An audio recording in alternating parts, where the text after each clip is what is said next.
Hello students, once again I am with you to discuss the topic, one of the topic of entrepreneurship, that is dimensions of entrepreneurship. As I have already told you about the entrepreneurship, that the entrepreneur is a person who seek for an opportunity and find out and identify an opportunity, then he collect the resources and try to do something new. Now dimension of entrepreneurship कि entrepreneurship कितने तरह के होते हैं. The first one is intrapreneurship, the next one is technopreneurship, another one is cultural entrepreneurship, international entrepreneurship, eco entrepreneurship and social entrepreneurship and netpreneurship. Now ये सब ही अपने नाम के आगे बहुत सी चीज़ें बताते हैं. तो ये है dimension of entrepreneurship. This is very important topic and generally asked in examination. From examination point of view this is very very important, so listen it carefully. Now the first one is intrapreneurship. Now intra means within organization. अब आपके दिमाग में आएगा with in organisation कैसा entrepreneurship हो सकता है. अब विद इन ऑर्गेनाइजेशंस बहुत से लोग काम करते हैं, मतलब लोग मीन्स एम्प्लॉयज़ काम करते हैं. अब ये एम्प्लॉयज़ जब काम करते हैं तो बहुत से टैलेंटेड एम्प्लॉयज़ होते हैं जिनके दिमाग में कुछ नया करने की चाहत रहती है. अब जब नया करने की चाहत रहती है तो इन लोगों को अपॉर्चुनिटी दी जाती है विद इन ऑर्गेनाइजेशन कि वो उनको भी एंटरप्रेन्योर जो है वो ट्रीट किया जाता है because they are having innovative ideas. तो उनको इंट्राप्रेन्योरशिप कहा जाता है. जो लिखा है उसको थोड़ी देर में पढ़ते हैं, लेकिन थोड़ा सा इसका बैकग्राउंड सा डिस्कस करते हैं कि इंट्राप्रेन्योर वर्ड जो है that was first use in USA in the late 70s. और यूएसए में क्या हुआ कि कुछ बिजनेस एग्जीक्यूटिव थे, उन्होंने अपनी जॉब से रिज़ाइन कर दिया. अब क्यों रिज़ाइन किया? क्योंकि विद इन ऑर्गेनाइजेशन उनकी इनोवेशन को, उनके आइडियाज़ को सुना नहीं जाता था और उन्होंने अपना छोटा बिजनेस स्टार्ट कर लिया. और उन्होंने अपने इनोवेटिव आइडियाज़ को अपने छोटे बिज़नेस में इम्प्लीमेंट किया. अब जहाँ पे बड़ी कंपनीज़, उनके लिए ये चैलेंज बन गया, ये छोटे बिजनेसेस क्योंकि उनके इनोवेटिव आइडियाज़ थे तो ये चैलेंज बन गया उन बड़ी ऑर्गेनाइजेशंस के लिए. तो उनको ये तो बड़ी ऑर्गेनाइजेशंस को with the passage of time ये फील होने लगा कि हमारे जो एम्प्लॉयज़ हैं अगर वो कोई इनोवेटिव आइडियाज़ देते हैं तो that should be welcome in an organization. और जब हम उनको वेलकम करेंगे, उनके आइडियाज़ को मानेंगे, तो हमारी ऑर्गेनाइजेशन जो है दिन प्रतिदिन तरक्की पे जाएगी. तो ऐसे ही बहुत सी ऑर्गेनाइजेशंस होती हैं जो अपने एम्प्लॉयज़ को बोलती हैं कि 10-20% जो टाइम जो है एम्प्लॉयज़ अपनी इनोवेटिव आइडियाज़ में स्पेंड करते हैं. तो रिसर्च एंड डेवलपमेंट भी इसी का, रिसर्च एंड डेवलपमेंट एक डिपार्टमेंट रहता है. तो ये उन्हीं का काम होता है कि वहाँ एम्प्लॉयज़ काम कर रहे होते हैं और वो इनोवेटिव चीज़ों पे, आविष्कार, नई नई चीज़ों पे काम कर रहे होते हैं. तो उनको इंट्राप्रेन्योरशिप कहा जाता है. मतलब कि इंट्राप्रेन्योरशिप का मतलब है कि विद इन ऑर्गेनाइजेशन कुछ एम्प्लॉयज़ जो हैं वो एज एन एंटरप्रेन्योर काम करते हैं because they are having innovative ideas.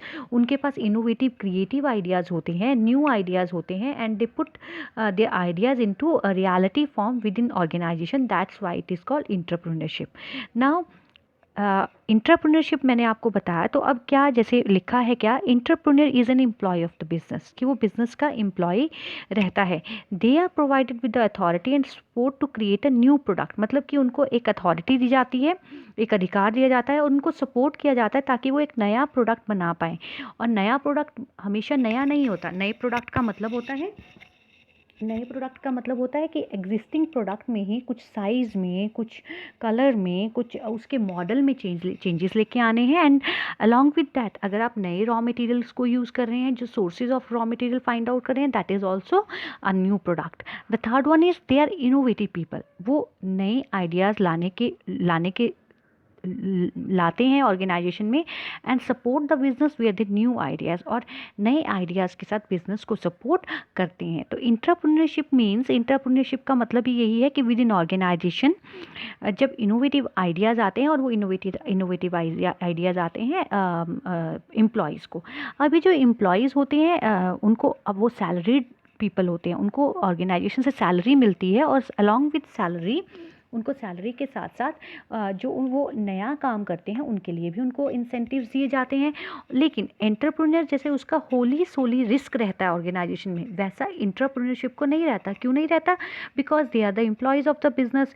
If product will be successfully accepted by the people, then it will be beneficial for the organization, and if it is not accepted by the people, then they will get their salary. that's why कि मतलब entrepreneurship, जो entrepreneurship होते हैं उनका risk factor that is very less as compared to entrepreneurs. तो this is entrepreneurship. Now importance of entrepreneurship की importance क्या रहती है, क्या महत्व रहता है? तो इनका बहुत महत्व रहता है। जैसे बिजनेस ग्रोथ आप लोगों को सबको पता है कि आज के टाइम में हर एक प्रोडक्ट में न्यू टेक्नोलॉजीज़, न्यू थिंग्स जो है वो बहुत मैटर करती हैं, नई नई चीज़ें। तो बिजनेस ग्रोथ कब होता है? जब उसके मेंबर्स जो हैं, जो ऑर्गेनाइजेशन के मेंबर हैं, वो बहुत अच्छे से काम करते हैं। तो अच्छे से काम करते हैं मीन्स, और जब किसी को पता है कि ऑर्गेनाइजेशन में हमारे आइडियाज़ को हमेशा सुना जाता है और हमारे आइडियाज़ पे बात की जाती है, तो हर एक इंसान जो है प्रॉपरली अपने ज़ील के साथ, दिल के साथ काम करता है, तो उससे बिजनेस ग्रोथ होने की संभावना ज़्यादा रहती है। The next one is leadership. जो एंटरप्रेन्योर है उनकी में लीडरशिप क्वालिटी होती है। They work with great zeal और पैशनेटली वो काम करते हैं, और उनको पता है कि व्हाट दे वांट, कि वो उनको क्या चाहिए, और उनके पास डिसीजन मेकिंग पावर रहती है और रिस्क टेकिंग पावर भी है, और उनके पास टीम को कंट्रोल करने का जज्बा रहता है, एबिलिटी रहती है। तो इसी कारण इनमें लीडरशिप क्वालिटी डेवलप होती है। The next one is strategy and planning. तो जो जो एंटरप्रेन्योर्स होते हैं, उनकी हमेशा उनकी आइडियाज़ की सहायता से ही जो ऑर्गेनाइजेशन है वो अपने गोल्स को अचीव करती है, और उनके जो कॉम्पिटिटर्स हैं, उनके कॉम्पिटिटर्स के अगेंस्ट वो स्ट्रैटेजी तैयार करते हैं, और वर्स्ट सिचुएशन के लिए वो तैयार रहते हैं, और अपॉर्चुनिटीज़ को ग्रैस्प करने के लिए भी हमेशा ही तैयार रहते हैं। Support and sustain innovation. तो हम लोगों को पता है कि किसी भी बिजनेस में इनोवेशन एक इम्पॉर्टेंट रोल प्ले करती है, और जब एंटरप्रेन्योर्स नए आइडियाज़ के साथ, नई चीज़ों के साथ, नए रिसोर्सेज के साथ कोई काम करते हैं, तो जो सोसाइटी का नज़रिया है या जो बिज़नेस कम्युनिटी का नज़रिया है वो थोड़ा डिफरेंट रहता है। तो उनको हर जगह से सपोर्ट जो है वो मिलती है, चाहे वो बैंकिंग सेक्टर से हो या किसी भी सर्विस सेक्टर से हो, वो उनको सपोर्ट जो है मिलती है, और एग्जिस्टिंग प्रोडक्ट में अपग्रेडेशन संभव हो पाती है। तो इस तरह से एक नया वर्किंग इन्वायरमेंट जो है वो क्रिएट होता है। The next one is penetrate new market. तो इंटरप्रेन्योरशिप में जो है नई मार्केट को, जो आपके बाज़ार हैं उनको पेनेट्रेट करने की, उनको संभालने की, उनमें घुसने की संभावनाएं ज़्यादा बनी रहती हैं, क्योंकि आपके जो एम्प्लॉयज़ हैं वो इंटरप्रेन्योर्स के काम कर रहे हैं, तो उनको ये सब चीज़ों की जानकारी रहती है। The next one is employ empowerment. कि कंपनी के साथ, कंपनी का अपने एम्प्लॉयज़ के साथ एक अच्छा बॉन्ड जो है वो डेवलप होता है, और कंपनी जो है एक अच्छा बॉन्ड एम्प्लॉय के साथ रखती है। तो इससे एम्प्लॉय एम्पावरमेंट, क्योंकि उनको हमेशा ही एक बिलोंगिंगनेस जो है ऑर्गेनाइजेशन के साथ रहती है, कि their ideas are always welcome, they are the part of the organization. तो इस कारण से एम्प्लॉय और एम्प्लॉयर की, ऑर्गेनाइजेशन की एक अच्छी बॉन्डिंग रहती है। The next one is optimum human resource utilization. कि जो ह्यूमन रिसोर्स हमारे पास अवेलेबल है उसका हम बहुत उपयुक्तता से उसका उपयोग करते हैं, ऑर्गेनाइजेशन जो है उपयोग करती है, क्योंकि इनोवेटिव आइडियाज़ के साथ अगर सबको वेलकम किया जाएगा, उनको देखा जाएगा, तो हर कोई कॉम्पिटिटिव नेचर का जो है स्पिरिट का ऑर्गेनाइजेशन में काम करेगा। तो इससे ह्यूमन रिसोर्स का यूटिलाइजेशन जो है बहुत हद तक किया जाएगा। The next one is economic stability. इससे क्या रहता है कि ऑर्गेनाइजेशन को एक इकोनॉमिक स्टेबिलिटी मिलती है, और मार्केट इंस्टेबिलिटी जो है वो ख़त्म हो जाती है। तो इस तरह रहता है। एक इनोवेटिव ग्रोथ जो है, इनोवेटिव ग्रोथ मींस कि नए नए आइडियाज़, नए नए क्रिएटिव आइडियाज़ आते हैं, तो उससे इनोवेटिव ग्रोथ जो है ऑर्गेनाइजेशन की बनी रहती है। तो this is your intrapreneurship. The next one is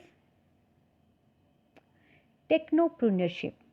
The next one is technopreneurship. Technopreneurship is a combination of two words, technology and entrepreneurship. कि टेक्नोलॉजी और एंटरप्रेन्योरशिप का ये समावेश है। जब इस तरह के एंटरप्रेन्योर्स जो होते हैं, टेक्नो एंटरप्रेन्योर्स जो होते हैं, they are very much skillful in work, they are very much familiar with new technology. और नई टेक्नोलॉजी को जब वो अपने बिजनेस में प्रयोग में लाते हैं तो उसको हम कहते हैं टेक्नोप्रेन्योरशिप। तो जैसे अब लिखा गया है, technopreneurship equals to technology plus entrepreneurship. और एंटरप्रेन्योरशिप आपको पता है क्या होता है, आइडेंटिफिकेशन ऑफ अपॉर्चुनिटीज़, देन उन अपॉर्चुनिटीज़ को रियलिटी में बदलना है तो उसके लिए रिसोर्सेज को कलेक्ट करना है और उन रिसोर्सेज का इफेक्टिव यूटिलाइज करके उन अपॉर्चुनिटी को ग्रैस्प करना है। तो टेक्नोप्रेन्योरशिप जो है टेक्नोलॉजी और एंटरप्रेन्योरशिप का समावेश है। टेक्नोलॉजी का मतलब है कि तकनीकी जो है एंटरप्रेन्योर बहुत साउंड होता है और अपनी उन टेक्निकों का प्रयोग करके वो किसी एंटरप्रेन्योरशिप को स्टार्ट करता है। जैसे कि आपका एक एग्जांपल, जैसे सॉफ्टवेयर इंजीनियर्स होते हैं, वो इसी तरह की एंटरप्रेन्योरशिप जो है डेवलप करते हैं। आप जैसे ये फेसबुक के हैं मार्क जुकरबर्ग, तो उन्होंने फेसबुक को इसीलिए चलाया, तो अल्टीमेटली उन्होंने फेसबुक बनाई है, तो फेसबुक ऐसे ही नहीं, फेसबुक से बहुत से लोग कनेक्ट हो रहे हैं और उनको उससे पैसा मिल रहा है। बिल गेट्स जो है उन्होंने माइक्रोसॉफ्ट बनाया है। तो ट्विटर के हैं जैक डॉर्से हैं, तो उन्होंने ट्विटर को बनाया है। अब ट्विटर पे बहुत से लोग काम कर रहे हैं। तो स्टीव जॉन्स जो है उन्होंने एप्पल कंपनी का निर्माण किया था। तो वो लोग जो थे वो टेक्नोलॉजिकल बहुत साउंड थे और टेक्नोलॉजी को उन्होंने एक एंटरप्रेन्योर को डेवलप करने में प्रयोग में लाए। तो इसमें लिखा है कि it is a process of merging technology process and entrepreneur talent and skills to produce an innovative product or services, to produce same product with a technology driven innovative way।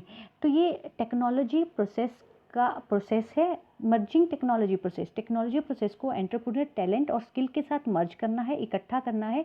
क्यों करना है? ताकि एक नया प्रोडक्ट या services जो है same product में जो हमारा एग्जिस्टिंग प्रोडक्ट है उसमें लाई जा सके विद टेक्नोलॉजी ड्रिवन इनोवेटिव वे, कि एक नए ढंग से करने के लिए, और वो टेक्नोलॉजी को आप प्रॉपरली यूज़ करेंगे। जैसे आपकी बुक्स में दिया भी हुआ है पेटीएम। अब आपको बहुत अच्छे से पता है कि पेटीएम के लिए आपका वो क्या है, कैश मोबाइल वॉलेट है, कि आप पेटीएम को अपने ऐप को यूज़ करते हुए you need not to carry cash with you, you are just having Paytm in your mobile, you can pay amount anywhere any time you needed to pay.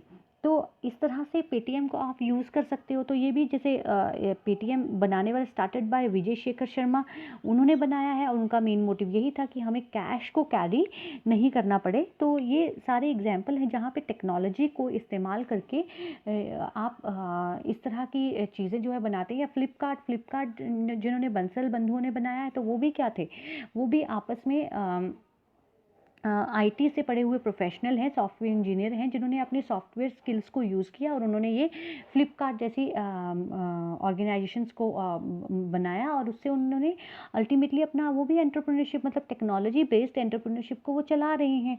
तो that is techno entrepreneurship. अब importance क्या है?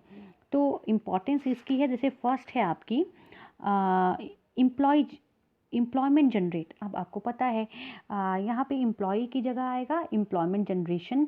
तो employment का मतलब लोग जो हैं इस तरह की एंटरप्रेन्योरशिप से एम्प्लॉयमेंट बहुत ज़्यादा जनरेट हुआ है और लोग जो हैं इस अनएम्प्लॉयमेंट की समस्या से जो है छुटकारा पा लेते हैं। तो ये एम्प्लॉयमेंट जनरेशन का काम है। डोमेस्टिक, और आजकल जैसे ब्लॉग लिखने का बहुत चलन है ना। तो आप जैसे ब्लॉग पढ़ेंगे किसी का, तो उससे क्या है, वो भी टेक्नोलॉजिकल जो साउंड है वही लोग इस तरह के काम को कर रहे हैं। तो घर बैठे ही वो बहुत लाखों में खेल रहे हैं, लाखों में कमा रहे हैं। तो वो एम्प्लॉयमेंट जनरेशन का काम हुआ है। डोमेस्टिक रिसोर्सेज, तो इस तरह की एंटरप्रेन्योरशिप में अपने जो घरेलू संसाधन हैं उनका ज़्यादा से ज़्यादा प्रयोग किया जाता है। Decentralization and diversification of business.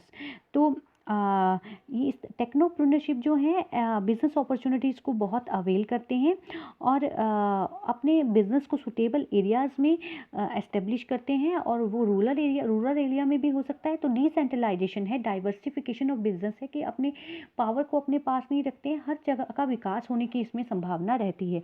Promotion of technology. तो टेक्नो एंटरप्रेन्योरशिप है डेफिनेटली टेक्नोलॉजी से संबंधित है, तो इससे टेक्नोलॉजी जो है वो प्रमोट होती है, उसको बढ़ावा मिलता है, जो कि और किसी अगर कोई कंट्री जो है वो टेक्नोलॉजिकल साउंड है, वो टेक्नोलॉजी को प्रमोट करती है, तो डेफिनेटली आप अच्छी चीज़ों को सीख रहे हैं।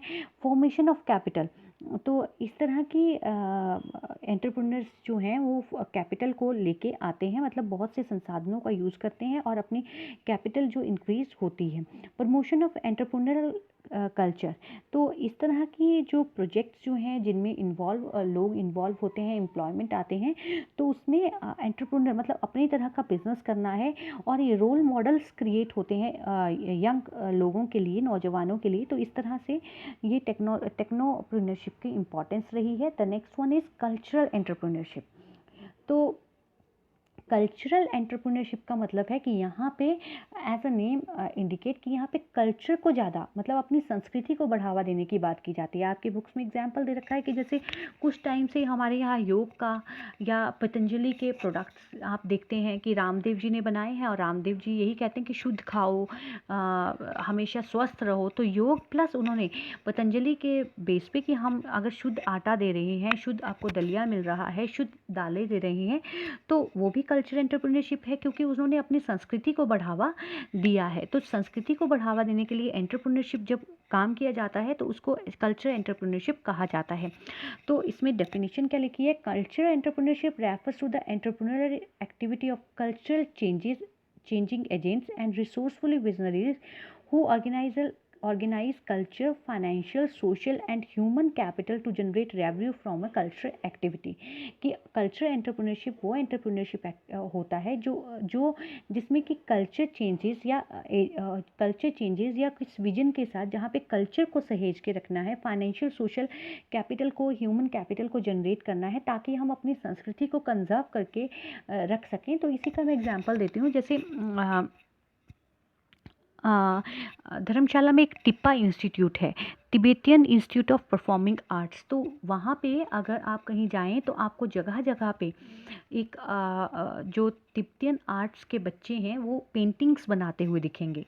तो और अगर आप वहाँ पे एक जगह है नॉर्थ, अगर आप नॉर्थ में जाते हैं तो वो जो पेंटिंग्स हैं उनकी सेल हो रही होती है। जब आप वहाँ जाएंगे, being you belong from Hindu community, तो हमको समझ में नहीं आता है, लेकिन उनकी एक एक पेंटिंग जो है वो 30-30 हज़ार में बिकती है। तो उसका रीज़न क्या है? बिकॉज वो Tibetans are less in number, वो माइनॉरिटी में हैं, तो वहाँ पे उनकी कला को सहेजने के लिए बहुत कम लोग हैं। और जो ये कल्चर एंटरप्रेन्योरशिप का काम करते हैं, तो उनमें मतलब अपनी पेंटिंग्स को अपनी जो कल्चर है उसको संभाल कर, मतलब हमें तो वो ड्रैगन से दिखते हैं, हमें कुछ समझ में नहीं आता, लेकिन उनके लिए वो पेंटिंग बहुत मैटर करती है। तो इस तरह से वो अपनी संस्कृति को सहेजने के साथ साथ वो कल्चर एंटरप्रेन्योरशिप भी डेवलप कर रहे हैं। इसी तरह अगर आपने 2-3 दिन पहले एक न्यूज़पेपर पढ़ा होगा, तो उसमें था कि लॉकडाउन के दौरान जो धर्मशाला पोस्ट ऑफिस है वहाँ पे कैंसर की दवाओं के ढेर लग गए थे।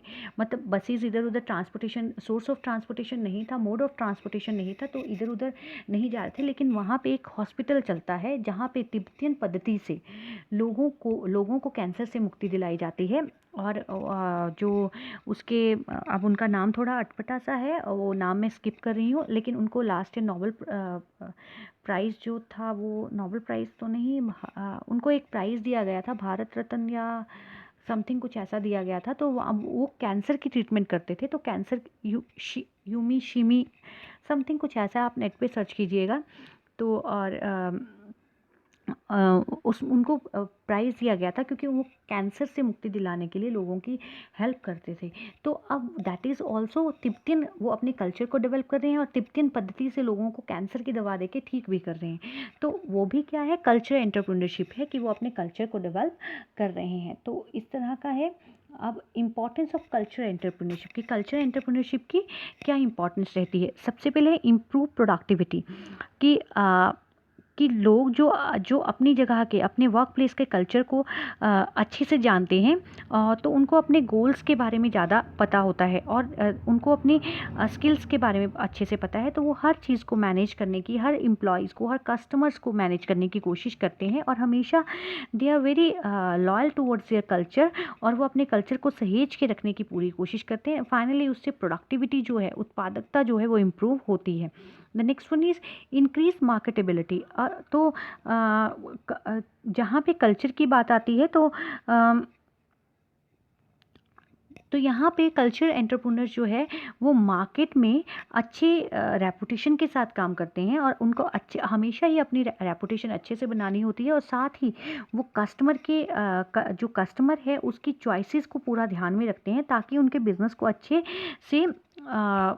से समझा जा सके। अगर आप पतंजलि की बात ही करें तो पतंजलि का कुछ अपना एक क्राइटेरिया है जिस पे वो बेस पे काम करती हैं। तो आप पतंजलि में कभी भी आपने देखा होगा कि उसकी एडवर्टीज़मेंट जो है वो टीवी में आती है, तो कभी एडवर्टीज़मेंट में सिर्फ रामदेव जी आते हैं, उसके बाद उन्होंने कोई ऐसे वल्गर ड्रेसेस पे, हालांकि उनका मोगरा साबुन है, उनका बहुत से साबुन है। अगर आप बाकी साबुन की बात करें तो आप देख पाएंगे कि उन साबुन में हीरोइंस को या मॉडल्स को लिया जाता है, और वो कितनी वल्गैरिटी है। लेकिन अपने कल्चर को ध्यान में रखते हुए रामदेव जी आते हैं, और वो किस तरह से आपको एडवर्टीजमेंट की, हमारे इतने प्रोडक्ट्स हैं। उन्होंने कभी भी ऐसा नहीं कि हरिद्वार में गंगा जी के साथ खड़े होके उन्होंने अपने मतलब आधे कपड़े होके कोई हीरोइन जो है वो ऐसा एडवर्टीजमेंट करी है। तो ये इससे मतलब एक अच्छी कॉम्बिनेशन अपने कल्चर को बना के रखना है, तो इस तरह की मार्केटेबिलिटी को वो प्रयोग में लाते हैं, जहाँ पे आप वल्गैरिटी को या अपने जो कल्चर है उसमें आप ढल के अपनी चीज़ों को कर सकते हैं।